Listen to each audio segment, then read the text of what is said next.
Hello friends, I'm Dr. Ramandeep Kaur, Consultant Obs and Gynae, Healing Hospital, Chandigarh.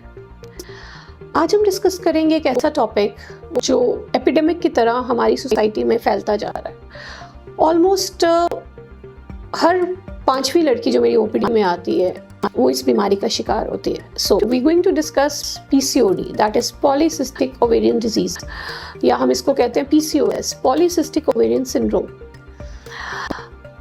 ये क्यों होता है, क्या होता है, इससे हमें क्या क्या दिक्कतें आती हैं, ये हमारी लाइफ में क्या इम्पैक्ट होता है, हम एक एक करके इन पॉइंट्स को डिस्कस करेंगे। हर महीने जब हमारा एग बनता है, स्मॉल फॉलिकल इज फॉर्म्ड, फिर वो एक डोमिनेंट फॉलिकल बनता है, then there is hormonal surge, LH surge, and then हमारा एग रिलीज होता है, then there is a cascade of hormonal changes and हमारे पीरियड्स आ जाएंगे। But what happens in PCOD? In PCOD there is hormonal imbalance. Body में hormones का imbalance हो जाता है जिसके कारण हमारी डोमिनेंट फॉलिकल नहीं बन पाता है। So small follicles, polycystic, poly मतलब मैनी, सिस्टिक मनी मतलब cyst, so small polycystic ovaries बन जाती है हमारी, एंड एग नहीं रिलीज होता, so it has impact on our periods. Second, जो हमारे जो अंडरदानी होती है, ओवरीज, उसके आसपास का माइक्रो एनवायरनमेंट, उसमें एंड्रोजन्स का लेवल बहुत बढ़ जाता है, एंड जो मेल हार्मोन होता है, आदमियों का हार्मोन, एंड ईस्ट्रोजन लेवल, जो फीमेल हार्मोन लेवल है, वो कम हो जाता है। And third, there is insulin resistance, body में ग्लूकोज मेटाबॉलिज्म में डिस्टर्बेंस आ जाती है, and the glucose is converted into fat, जिसके कारण PCOD बढ़ जाता है, एंड बिकॉज ऑफ PCOD आप मोटे हो जाते हो। So this is a vicious cycle जो चलता रहता है। क्या क्या लक्षण आते हैं PCOD में?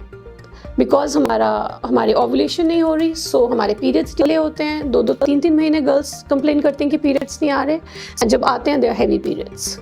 Second, because androgen levels, male hormone जो होते हैं, आदमियों का हार्मोन हमारी बॉडी में बढ़ जाता है, जिसके कारण फेशियल हेयर्स, हमारे थाइस में हेयर्स, चेस्ट में हेयर, वो बढ़ जाते हैं। सो दैट इज़ बिकॉज हमारे एंड्रोजन लेवल्स बढ़ गए हैं। सो द लेडीज़ कंप्लेन कि हमें बार बार थ्रेडिंग करानी पड़ती है, ज़्यादा वैक्सिंग करानी पड़ती है। So these are few symptoms of PCOD। Third, facial acne, चेहरे पे पिंपल्स होना, ऑयली स्किन होना, pigmentation of skin, there is darkening of skin around neck, and body की स्किन भी डार्क होना।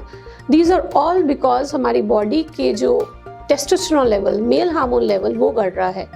So all these lead to these cosmetic problems in the girls, जो young girls के लिए काफ़ी वरीसम होती है।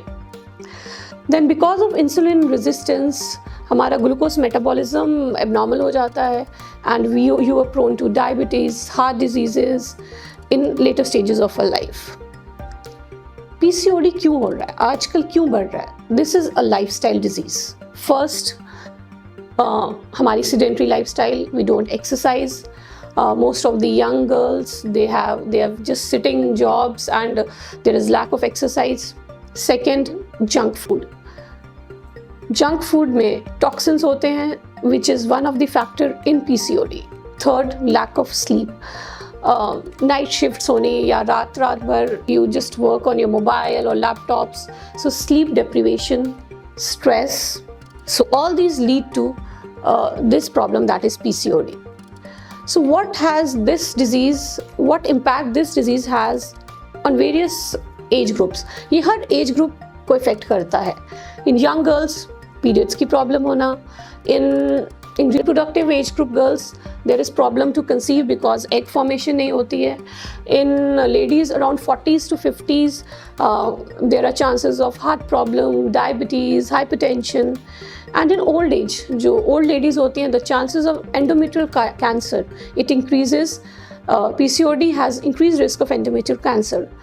So अगर आपको ऐसी कोई भी प्रॉब्लम है, ऐसे कोई भी लक्षण है, so go to your doctor immediately and get yourself treated. And if you have any query regarding this disease, you can directly call me or come to Healing Hospital, and we can solve your problems, because we want all our patients to be healthy and happy. Thank you.